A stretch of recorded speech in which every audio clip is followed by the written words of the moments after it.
அனைவருக்கும் வணக்கம். இன்னைக்கு என்ன விஷயத்தை பத்தி பேச போறோம் அப்படின்னா, பராசக்தி படத்தை திமுக வந்து ரொம்ப சொந்தம் கொண்டாடிட்டு இருக்காங்க. என்னமோ இது அவங்களுக்கான படம் மாதிரியும் அவங்களுடைய வரலாற்றை பேசக்கூடிய படம் மாதிரியும் ரொம்ப ப்ரொமோஷன் அப்படிங்கிறது போயிட்டு இருக்கு. நீங்களே பார்த்திருப்பீங்க.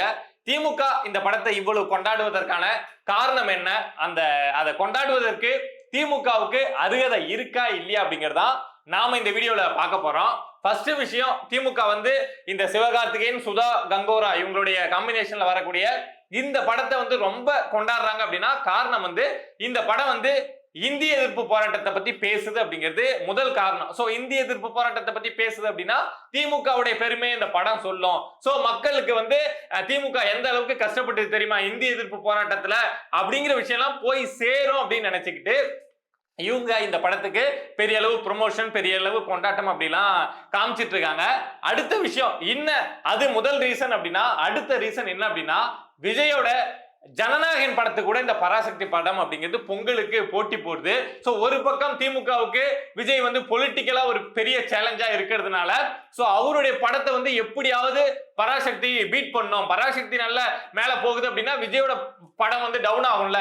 சோ அது நடக்கணும் அப்படிங்கிறதுனால பராசக்திக்கு வந்து திமுக வந்து ரொம்ப முக்கியத்துவம் கொடுத்து பெரிய அளவுக்கு ப்ரொமோஷன் அப்படிங்கறதெல்லாம் பண்ணிட்டு இருக்காங்க. அடுத்த விஷயம் என்ன அப்படின்னா, இந்த பராசக்தி படத்தை ப்ரொடியூஸ் பண்ணது யார் அப்படின்னு பாத்தீங்கன்னா நம்மளுடைய 4ஆம் தலைமுறை மன்னர் இன்பநிதி அவர்கள் வந்து ப்ரொடியூஸ் பண்ணியிருக்காங்க. அவருடைய முதல் படம் வந்து தயாரிப்பாளரா பண்றாரு அப்படிங்கிறதுனால சோ ஒரு லாப நோக்குலயும் இந்த பராசக்தி படம் வந்து பெரிய அளவுல ஹிட் அடிக்கணும் அப்படிங்கிறது அவங்களுடைய எண்ணமா இருக்கும்.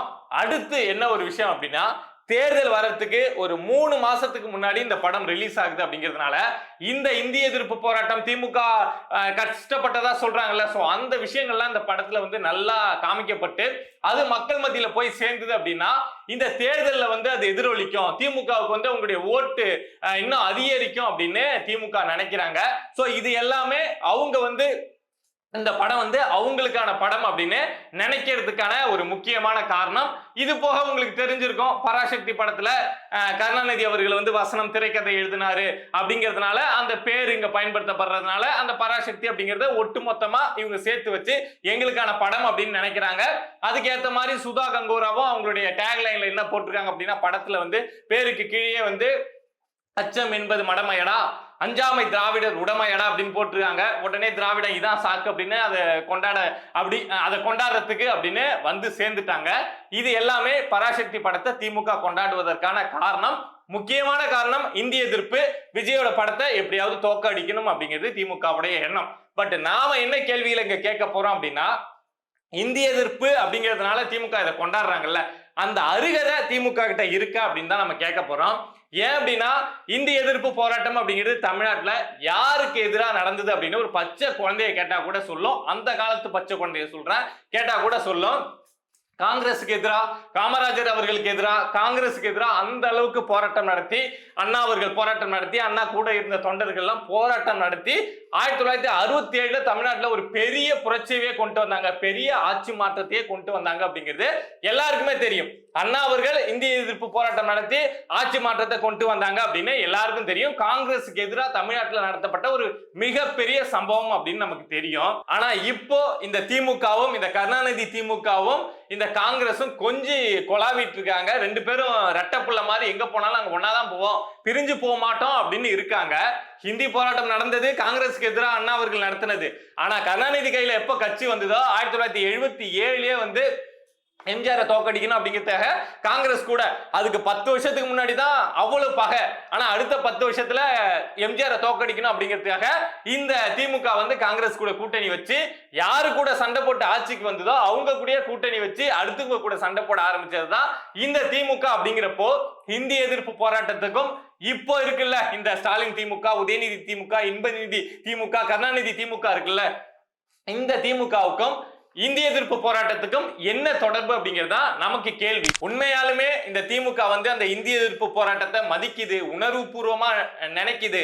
அப்போ அந்த போராட்டத்துல உயிர் கொடுத்த அத்தனை பேர் இருக்காங்கல்ல, அவங்களுக்கு எல்லாம் மரியாதை செலுத்துது, மரியாதையா நினைக்குது அப்படின்னா என்ன பண்ணணும்? நீங்க அதிகபட்சமா ஒன்னும் அவங்க குடும்பத்துக்கு நீங்க வாரி கொடுத்துட வேணாம். இந்த காங்கிரஸை எதிர்த்து இந்த காங்கிரஸ் நம்மள வந்து ஹிந்தியை திணிக்கிறாங்க அப்படின்னு சொல்லிட்டு தானே போராட்டம் நடத்தி அத்தனை பேர் இறந்து போனாங்க.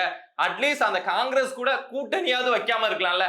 அத கூட எதை மையமா வச்சு இந்த போராட்டம் நடந்ததோ அதையே தகர்த்துட்டு அவங்க கூட கூட்டணி வச்சிருக்கீங்க அப்படின்னா உங்களுக்கு இந்த திமுகவுக்கு என்ன அருகதை இருக்கு இந்திய எதிர்ப்பு போராட்டத்தை தொடர்பு படுத்தி அந்த உங்களுடைய வரலாறு உங்களுடைய கதை அப்படின்னு சொல்றதுக்கு என்ன அருகதை இருக்கு அப்படிங்கிறதா நம்மளுடைய கேள்வி. எனக்கு என்னவோ இந்த படத்துல வந்து பெருசா ஒரு ட்விஸ்ட் இருக்கும் அப்படின்னு தோணுது. என்ன அப்படின்னா, கொஞ்ச நாளைக்கு முன்னாடி மாமன்னன் அப்படிங்கிற படம் வந்து மாரி செல்வராஜ் வந்து உதயநிதி வச்சு எடுத்திருந்தார்ல, அந்த படத்துல அவங்க பேசின கதையெல்லாம் விட்டுருங்க. ஆனா அங்க வந்து தனபால் அப்படிங்கிற அதிமுகவை சேர்ந்த ஒரு தாழ்த்தப்பட்ட சமூகத்தை சேர்ந்த ஒரு நபரை வந்து ஜெயலலிதா அவர்கள் வந்து ஸ்பீக்கரா மாத்தி காமிச்சாங்க அப்படிங்கிற கதை தான் உண்மையான கதை. அதை தழுவிதான் அதை மைண்ட்ல வச்சுதான் மாரி செல்வராஜ் வந்து மாமன்னன் எடுத்தாரு.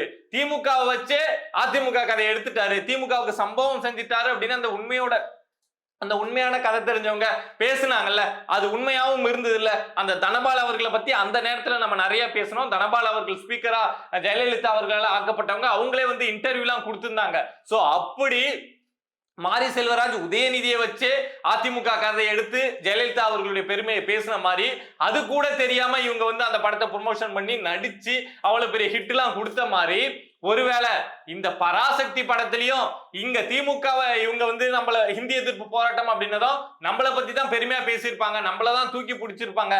கீழே வந்து அச்சம் என்பது மடமையடா, அஞ்சாமை திராவிடர் உடமையடான்னு அப்படிலாம் போட்டிருக்காங்களே, நம்மளதான் இவங்க தூக்கி பிடிக்கிறாங்க அப்படின்னு இவங்க நினைச்சுக்கிட்டு இருந்து ஒருவேளை சிவகார்த்திகேயனும் சுதா கங்கோராவுங்களும் சேர்ந்து அதே மாதிரி மறைமுகமா இதுல திமுகவுக்கு ஆப்பு ஏதாவது வச்சிருக்காங்களா, இந்திய எதிர்ப்பு போராட்டத்துக்கும் திமுகவுக்கும் சம்பந்தமே கிடையாது அப்படின்னு அங்க எங்கேயாவது மறைமுகமா சொல்லியிருக்காங்களா அப்படிங்கறதெல்லாம் நம்ம படம் பார்த்தா தான் புரிஞ்சுக்க முடியும். திமுக பார்த்திருப்பாங்க, படத்தை பார்த்துட்டு தான் இந்த அளவுக்கு ப்ரொமோஷன் பண்ணுவாங்க, தயாரிச்சிருக்காங்கல்ல, பார்த்திருப்பாங்க.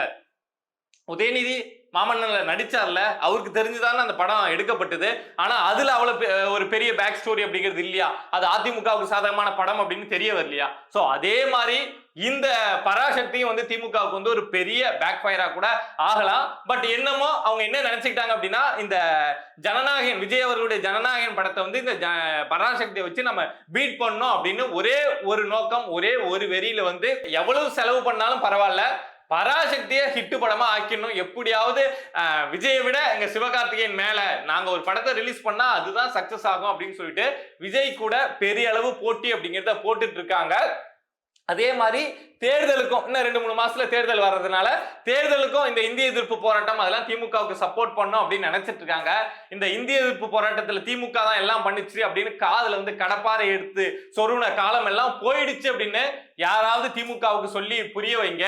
அதே மாதிரி இந்த பராசக்தி படத்தை வச்சு இந்த ப்ரொமோஷன் இதெல்லாம் வச்சு விஜய் அவர்களுக்கு இருக்கக்கூடிய அந்த மாசு, அவருக்கு இருக்கக்கூடிய அந்த கிரேஸ், அவருக்கு இருக்கக்கூடிய அந்த ஃபாலோவர்ஸ் எல்லாம் அடிச்சு தும்சம் பண்ணிடலாம். இந்த படம் ரீதியா நம்ம விஜய் வந்து அடிச்சு தும்சம் பண்ணிட்டோம் அப்படின்னா அரசியல் ரீதியாகவும் நம்ம பண்ணிடலாம் அப்படின்லாம் ஒரு நப்பாசையில நினைச்சுக்கிட்டு இதெல்லாம் பண்ணிட்டு இருக்காங்கல்ல, இதெல்லாம் யதார்த்தத்துக்கு செட்டே ஆகாது. இன்னும் ஒரு 4-5 நாள்ல ஜனநாயகனா பராசக்தியா அப்படிங்கிறது மோதி பார்க்க போறாங்க தியேட்டர்ல. ஒருவேளை ஜனநாயகன் ஹிட் ஆகி பராசக்தி படுத்துது அப்படின்னா அது வந்து விஜய்க்கு வந்து ஒரு பெரிய பொலிட்டிக்கல் மைலேஜ் கொடுக்கும் அப்படிங்கிற விஷயத்த திமுக யோசிச்சாங்களா இல்லையா அப்படின்னு தெரியல. ஏன் அப்படின்னா இவங்க ஜனநாயகன் குறித்து நிறைய மீம்ஸ், ட்ரோல் வீடியோ அப்படிலாம் டிஎம்கே ஐடி விங் சைட்ல இருந்து பரப்பிட்டே இருக்காங்க. அது ஒரு படமே கிடையாது அப்படிங்கிற மாதிரி பரப்பிட்டு இருக்காங்க.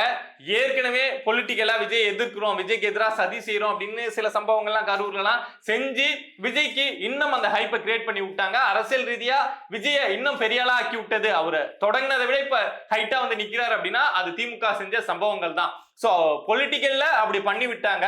சினிமாவில் நாங்க டவுன் பண்ணி காமிக்கிறோம் அப்படின்னு ஒரு முயற்சியை திமுக எடுத்திருக்காங்க. இதுல ஜனநாயகன் ஒரு மிகப்பெரிய ஹிட் படமா விஜயோட கெரியர்ல ஒரு முக்கியமான படமா இருந்தது அப்படின்னா இங்க இந்த சினிமாவில் நடந்த சண்டை, திமுக ஜனநாயகனுக்கு அந்த படம் ரிலீஸுக்கு கொடுக்கிற இந்த அழுத்தம், இதெல்லாம் சேர்ந்து இன்னும் விஜய்க்கு வந்து பொலிட்டிக்கலா ஒரு பெரிய மைலேஜ் அப்படிங்கிறது கொடுக்கும். திமுகவுக்கு ஒரு பெரிய செட்பேக்கா ஆகும். வினோத் அவர்கள் என்ன செஞ்சு வச்சிருக்காங்க ஜனநாயகத்துல, இல்ல சுதா கங்கோரா அவர்கள் வந்து பராசக்தியில என்ன பண்ணி வச்சிருக்காங்க அப்படின்னு சொல்லிட்டு நம்ம முன்கூட்டியே கெஸ் பண்ணி சொல்ல முடியாது. எந்த டைரக்டர் எப்ப வேணாலும் சறுக்கலாம், எப்ப வேணாலும் டாப்புக்கு வரலாம். பொறுத்திருந்து பார்ப்போம். படம் ரிலீஸ் ஆச்சு அப்படின்னா இந்த ஜனநாயகன் பராசக்தி போயிட்டு இருக்குல்ல, யார சம்பவம் செஞ்சாங்க அப்படிங்கறத கண்டிப்பா படம் ரிலீஸ் ஆனதுக்கு அப்புறம் பேசுவோம். இதை மாதிரி நம்மளை சுத்தி நடக்கக்கூடிய விஷயங்களை நீங்க தெரிஞ்சுக்கணும் அப்படின்னு நினைச்சீங்கன்னா மறக்காம பிரபா டாக்ஸ் சேனலை சப்ஸ்கிரைப் பண்ணி சப்போர்ட் பண்ணுங்க. நன்றி.